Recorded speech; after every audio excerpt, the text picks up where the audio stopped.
காடவர் குலத்தில் எம்பெருமானின் திருவடிகளை மட்டும் நினைத்து வேறு எதையும் அறியாத களர்ச்சிங்க நாயனார் என்பவர் இருந்தார். அவர் பல்லவ நாட்டை எம்பெருமானின் திருவருளால் அறநெறி தவறாமல் அரசாட்சி செய்து வந்தார். இவர் வடபுலத்து மன்னர்களை சிவபெருமானின் திருவருளால் போரில் வென்று வெற்றி வாகை சூடி அவர்களின் நாடுகளை கவர்ந்து பொன்னும் பொருளும் பெற்றார். பொருட்களை பெற்றது மட்டுமல்லாமல் அவர் நாடெங்கும் சைவம் சமயம் தலைத்தோங்கும்படி அரசாண்டார். போரில் வெற்றி பெற்று கிடைத்த நிதிகளை ஆலய வழிபாட்டிற்கும் அடியார்களின் வழிபாட்டிற்கும் பயன்படுத்தினார். இவ்வாறு கிடைத்த பொருட்களை கொண்டு சிவத்தலங்களுக்கு சென்று இறைவனை தரிசனம் செய்தும் திருத்தொண்டு செய்து கொண்டும் இருந்தார். ஒரு சமயம் மன்னர் திருவாரூரில் உள்ள தியாகேச பெருமானை தரிசனம் செய்ய நினைத்தார். தமது துணைவியுடனும் பரிவாரங்களுடனும் புறப்பட்டு திருவாரூரை அடைந்த நாயனார் பிறைமுடி பெருமான் சூடிக்கொண்டிருக்கும் திருத்தலத்தை அடைந்தார். திருத்தலத்தில் உள்ள புச்சிடங்கொண்ட நாயகரின் முன் விழுந்து வணங்கி எழுந்தார்.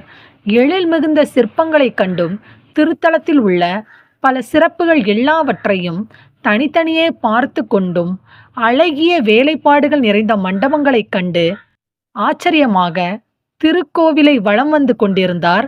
திருக்கோவிலை வலம் வந்து கொண்டிருந்த வேளையில் அரசியார் மலர் தொடுத்து கொண்டிருக்கும் மணிமண்டபத்திற்கு அருகே வந்தார்.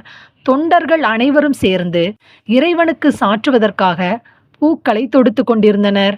எண்ணத்தை கவரும் வகையிலான அழகிய வண்ண மலர்களை கண்டதும் அரசியாருக்கு மகிழ்ச்சி உண்டானது. மேலும் அம்மலர்களிலிருந்து வெளிப்பட்டு கொண்டிருந்த வாசனையில் சற்று தன் நிலையை மறந்து நின்று கொண்டு இருந்தார். நறுமணத்தில் தன்னையும் மறந்து தன்னை அறியாதவாறு மேடையிலிருந்து விழுந்த மலர் ஒன்றை தரையில் கண்டார். அதை கண்டதும் அந்த மலர்களை தனது கையால் எடுத்து முகர்ந்து பார்த்து கொண்டிருந்தார். மலர்களை தொடுத்து கொண்டிருந்த தொண்டர் கூட்டத்தில் செருத்துணை என்ற அடியார் இருந்தார். இவர் அடியார்களுக்கு அடியாராக இருந்தாலும் தெரிந்தோ தெரியாமல் யாராவது தவறு செய்தார்கள் எனில் அவர்களை உடனே கண்டிப்பார் அல்லது அவர்களை தண்டிப்பார். அரசியாரின் செயலை கண்டதும் இறைவனுக்கு சாற்றுவதற்காக இருந்த மலர்களை எடுத்து முகர்ந்து பார்த்துவிட்டாள் என்பதை கண்டதும் செருத்துணை நாயனாருக்கு மனதிலும் கண்களிலும் கோபக்கனல் வெளிப்பட துவங்கியது. கோபம் கொண்ட செருத்துணை நாயனார் நாட்டின் அரசியாயிற்றே என்று கூட பார்க்காமல் சிவபெருமானின் அர்ச்சனைக்குரிய மலர்களை முகர்ந்து பார்த்து தவறு செய்த அரசியாரின் மூக்கை தான் வைத்திருந்த வாளால் சீவினார் நாயனார். பட்டத்தரசி கீழே விழுந்து அழுதாள். பட்டத்தரசியின் அழுகுரலானது மன்னரின் காதுக்கு எட்டியது. மன்னரும் அழுகுரல் கேட்கும் திசையை நோக்கி வந்து கொண்டிருந்தார். மன்னர் அந்த இடத்தை அடைந்ததும் அவர் கண்ட காட்சி அவரை நிலைகுலையச் செய்தது. பட்டத்தரசி இரத்தம் வெளியேறிய நிலையில் நிலத்தில் துடித்து துவண்டு கிடக்கும் பரிதாப நிலையை கண்டார். பட்டத்தரசியின் நிலையை கண்டதும் மன்னருக்கு கோபம் வெளிப்பட துவங்கியது.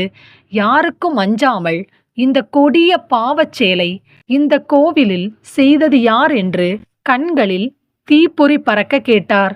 மன்னரின் குரல் கேட்டு அங்கிருந்தவர்கள் மனதில் பயம் இருந்தது. என்ன சொல்வது என்று அறியாமல் நின்று கொண்டிருந்தனர்.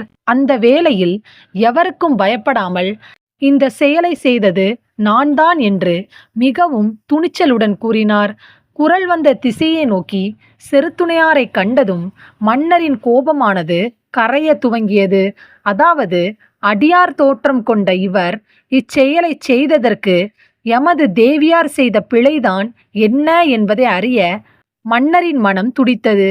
மன்னரின் முகத்திலும் மனதிலும் குழப்பம் இருந்தது. அதனை புரிந்து கொண்ட செருத்துணையார் மன்னரிடம், அரசியார் சுவாமிக்கு சாற்றக்கூடிய மலரை எடுத்து முகர்ந்து பார்த்ததால் நான் இப்படி செய்தேன் என்று கூறினார். அவர் கூறியதை கேட்ட மன்னர் கலங்கி நின்றார். அரசர் செருத்துணையாரை கைகூப்பி வணங்கி, அடியாரே, நீங்கள் தண்டனையை முறைப்படி அளிக்கவில்லை என்று கூறிக்கொண்டு தனது இடையில் இருந்த உடைவாளை தனது கைகளால் எடுத்தார். முதலில் மலரை முகர்ந்த மூக்கினை வெட்டாமல் மலரை எடுத்த கைகளை அல்லவா முதலில் நீங்கள் வெட்டியிருக்க வேண்டுமென்று கூறியதோடு மட்டுமல்லாமல் சட்டென்று அரசியாரின் கையை இமைப்பொழுதில் வெட்டினார். மன்னரின் உயர்ந்த பக்தி நிலையைக் கண்டு செருத்துணை நாயனார் மன்னருக்கு தலை வணங்கினார். அப்பொழுது அடியார்களிடத்து அன்பு கொண்ட புற்றிடங்கொண்ட பெருமான் மன்னருக்கு அருள் புரியும் விதமாக எம்பெருமான் சக்தி தேவியோடு ரிஷபத்தில் எழுந்தருளினார். காண கிடைக்காத அருங்காட்சியான எம்பெருமானை ரிஷப வாகனத்தில் உமையவளுடன் கண்டதும் அவரை பணிந்து வணங்கி நின்றார்கள். சிவபெருமான் தன் அருள் பார்வையால் பட்டத்தரசியாருக்கு ஏற்பட்ட துன்பங்கள் நீக்கி அருளினார். எம்பெருமானோ மன்னனை நோக்கி, உமது கடமைகள் யாவற்றையும் முடித்து எம் அடியை வந்தடைவாயாக என்று அருள் புரிந்து அந்த இடத்தை விட்டு மறைந்து சென்றார். மன்னன் சிவபெருமானின் மீது கொண்ட சிவ பக்தியையும் அடியார்களிடத்து கொண்டுள்ள பக்தியையும் அன்பையும் கண்ட அடியார்கள் மன்னரை பலவாறாக போற்றி பணிந்தனர். மன்னர் களர்சிங்கனார் பூவுலகில் பல்லாண்டு வாழ்ந்து அறநெறி தவறாமல் அரசாட்சி புரிந்தார். இறுதியில் சிவபெருமான் திருவருளாலே சிவலோகம் அடைந்து இன்புற்றார்.